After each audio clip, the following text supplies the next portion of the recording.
All right, let's settle in. Today, we're going to talk about something that's really at the core of who we are. That powerful and, often totally unconscious script that gets handed down to us from our parents.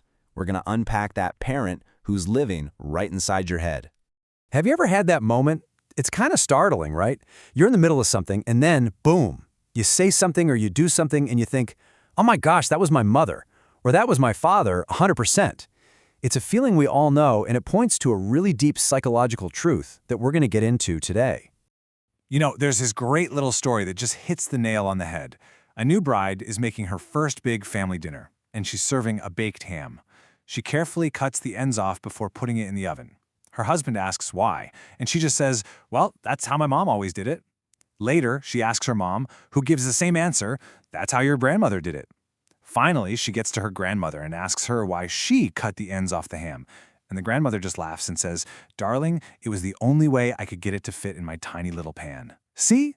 We carry these behaviors forward without ever questioning why. How many tiny pan solutions are you still using in your life? So here's our roadmap for this session. We're going to start with what I call the parental echo. Then we'll define the parent in your head and see how it actually shows up. We'll look at its two very different sides, the nurturing one and the critical one.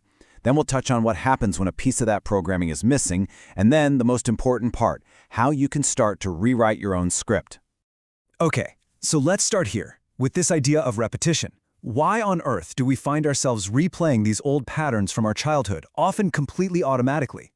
This isn't just about a few quirky habits, it's a whole system of behavior that's running in the background. And here's the crucial idea. We all operate from a script. Think of it like an emotional and behavioral blueprint that our parents gave us. And this leads to a pretty profound thought, right? Maybe the most important thing you can do as a parent is to get really honest about your own script before you pass it on. So how do we actually talk about this script in a clinical way? Well, psychology gives us a really useful model for this. It's called the parent ego state. And that's really just the technical term for that collection of recordings of our parents and other big figures in our life. And what's key to remember is, it's not just mom and dad. It's everyone who is emotionally important. It could be grandparents, an older brother or sister, a favorite teacher, a coach, anyone whose attitudes and behaviors got imprinted on your brain when you were really young and impressionable. Probably the easiest way to think about this whole thing is with a metaphor, the tape recording.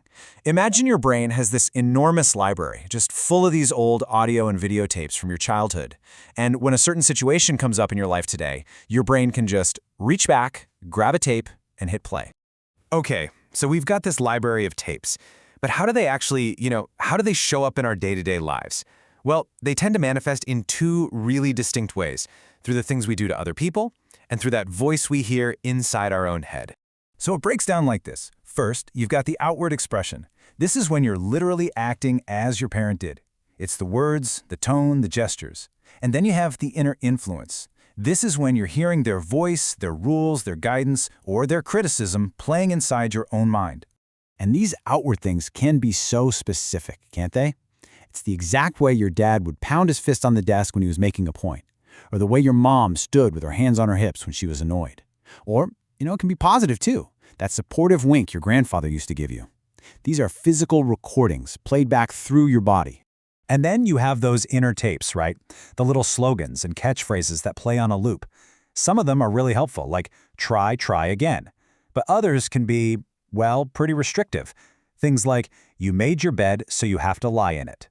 This is basically the soundtrack of our conscience, and the tracks were laid down a long, long time ago. Now, this is a really vital distinction to make. Not all these recordings are created equal. The parent ego state really has two main flavors, the nurturing parent and what we call the critical or sometimes prejudicial parent. And you can feel the difference, can't you? On one side, you have that warmth, that comfort, that it's going to be okay feeling of the nurturing parent. And on the other side, you've got that stern, judgmental, sometimes totally irrational voice of the critical parent. We all have tapes from both of these directors. So let's listen to them for a second. The nurturing parent sounds sympathetic, supportive. The critical parent, though, is full of these rigid, unexamined rules about how the world should be. Do any of those sound familiar? They're direct downloads of family and cultural scripts. But what happens if a key person just wasn't there? What if there's a blank spot on the tape? If a child loses a parent, whether it's through death or divorce or even just a significant emotional absence, it creates a kind of void in their parent ego state. And this is so important. That void doesn't just stay empty. A person can spend a whole lifetime trying to fill it. They might unconsciously look for a substitute parent in their spouse, or their boss, or even their friends, really just hoping someone will finally provide that missing nurturing or guidance. I remember a client, let's call him Carl, whose own father died when he was just 4 years old. And he put it so perfectly. He said, "I want to, but somehow I just don't know how to be a good father." He had all the love and the desire in the world, but he was missing the tapes. The model just wasn't there for him to record, and so he felt completely lost in that role. So after hearing all this, the big question is, what can we do? And this right here is the most important part of our whole explainer.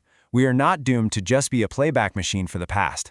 We can actually become the editors of our own internal library. And this is the fundamental belief we have to start with. The idea that being a good parent, whether it's to your own kids or to yourself, is just an instinct is, well, it's a myth. It is a skill. And just like any other skill, it can be learned, it can be practiced, and you can get better at it. So how do we learn it? Okay, here's a 4-step process. First, we have to start seeing our parents as real human beings with their own flaws and struggles. Second, we have to listen to our own tapes and start sorting them, which ones are helpful and which ones are hurtful. Third, we find new models. We watch other people who parent themselves and their kids in healthy ways. We make new recordings. And finally, and this is key, we use our rational, here-and-now adult mind to consciously choose how to respond instead of just letting that old tape play automatically. And I really want to be clear here. This work is not about blaming your parents or trying to delete your own history. You can't. It's about awareness. It's about shifting from unconscious reaction to conscious choice. It's about taking the remote control back, so you get to decide when to press play, pause, or maybe even eject on some of those old tapes. So I'm going to leave you with this question. Take a quiet moment and think about the recordings that are playing in your head. What are the rules, the gestures, the tones of voice that you inherited? And once you start to identify them, the real question becomes, are you ready to step out of the audience and into the director's chair?